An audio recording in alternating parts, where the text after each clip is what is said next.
importante.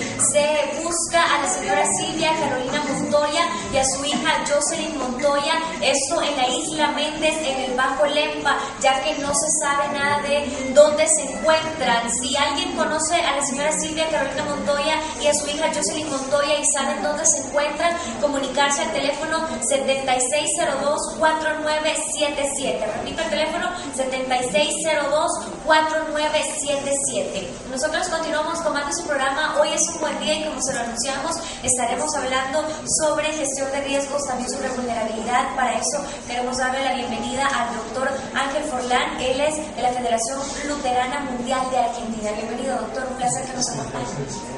También nos acompaña Carolina María, ella es de UNES. Bienvenida, Carolina. Gracias por la invitación, es un gusto estar con ustedes. Vamos a iniciar hablando de algo importante, doctor, y vamos a hablar de la situación de vulnerabilidad que vive el territorio nacional, no solo El Salvador, sino también Centroamérica. Bueno, lamento estar en el país en una situación como esta, pero también esta situación y otras muestran que los pueblos centroamericanos, todos los latinoamericanos en general, viven situaciones de una vulnerabilidad extrema, donde fenómenos climáticos como este afectan mucho más. Es cierto que ocurre en el mundo. Es decir, no podemos disminuir el fenómeno en sí, pero podemos disminuir el riesgo de población, su vulnerabilidad, enfocando políticas que hagan que la población pueda enfrentar. Doctor, hablábamos de diferentes factores que son importantes discutirlos, y dentro de ellos se habla de los ajustes estructurales, que es parte también ya de las soluciones o de las cosas que vendrían a cambiar este ciclo del desastre. Bueno, todo depende de cómo enfoquemos ajustes. Seguramente es necesario ajustes, pero no los ajustes que se nos imponen desde los centros de poder internacionales. Eso es toda una larga historia. El tema de la vulnerabilidad de la población no tiene que ver solo con la situación en este momento, tiene que ver con toda una historia donde un país como El Salvador, más allá de toda la historia oligárquica de la posesión de la tierra en grupos humanos, de las situaciones de desigualdad interna que son históricas en el país, tiene que ver también con todas las imposiciones exteriores, endeudamiento externo por un lado, programas de uso estructural, privatizaciones, entrega de tierras y de concesiones a empresas internacionales, etcétera, que todavía hacen mucho más grave la situación de migración. Hablemos, Carolina, de la experiencia que vive actualmente el país y también relacionada a esto ya un evento que marcó y que fue muy significativo, que fue el Mitch. Hablamos que era mucho menos agua la que había caído sobre el territorio nacional que la que en este momento estamos viviendo. ¿Cómo se pueden comparar estas dos situaciones y cómo a medida va avanzando el tiempo la situación de vulnerabilidad va cambiando? Bueno, decirte que con estas dos depresiones que hemos tenido se han superado en términos de precipitación en Mitch. En el Mitch, en términos de 3 días, la precipitación fue 860 milímetros. Hasta el día de ayer, el informe del SNET habíamos llegado a 1.245 milímetros de agua, pero se duplican los días, con concentraciones específicas en días como el día sábado, como lo mencionábamos esta cámara.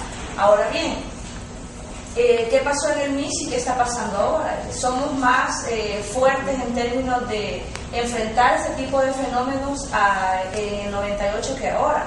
Nosotros como ambientalistas decimos que no. Resulta que ahora las condiciones de vulnerabilidad, ¿verdad?, en algunos lugares son las mismas y en las otras se han exacerbado. Ejemplo de ello es que ahora cualquier quebrada, ¿verdad?, se sale de su caudal, es decir, ahora hay muchas más poblaciones expuestas a este tipo de fenómenos que antes, es decir, hay más población que vive a la orilla de los ríos, a la orilla de los barrancos, justamente a la orilla de paredones.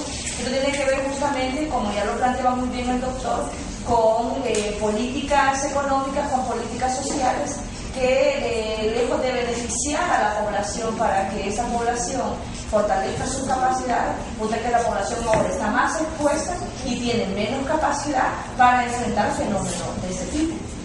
Hablando de esto, doctor, podemos hablar de la deuda económica que hay, también muy relacionada al cambio climático. Y con esto conocer un poco la experiencia que Argentina ha tenido en este tema. En particular no me agrada mucho hablar de deuda económica. Si bien los países centrales tienen una deuda desde ese punto de vista con los países que se ven afectados, es muy interesante. El norte contamina y el sur se ve afectado. Yo prefiero hablar de crímenes económicos.